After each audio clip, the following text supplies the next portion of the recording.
Hi అండి, అందరికీ నమస్కారం. నా పేరు మాణిక్యాలరావు కోనపరెడ్డి. నేను 1990లో పోస్ట్ గ్రాడ్యుయేషన్ చేశాను. నాకు సేంద్రీయ వ్యవసాయం అంటే మహామక్కువ. సుమారుగా 30 సంవత్సరాల నుంచి నేను సేంద్రీయ వ్యవసాయం చేస్తున్నాను.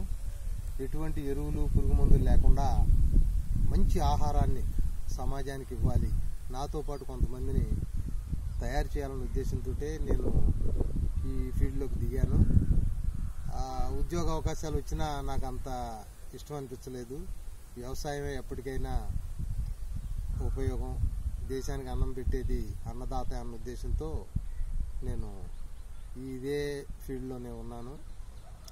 అయితే నేను కొత్తగా మట్టిలో మాణిక్యం అనే యూట్యూబ్ ఛానల్ని ఏర్పాటు చేస్తున్నాను. దాన్ని మీరందరూ కూడా సబ్స్క్రైబ్ చేసుకుని బెల్ ఐకాన్ని ప్రెస్ చేయండి. నా దగ్గర నుంచి వచ్చే సేంద్రీయ వ్యవసాయం ద్వారా కానీ మేము మా లైఫ్ స్టైలు నేచర్కి చాలా దగ్గరలో ఉంటుంది. ఇటువంటి వివరాలన్నీ కూడా మీతో పంచుకోవడానికి నేను ప్రయత్నిస్తాను. Okay sir.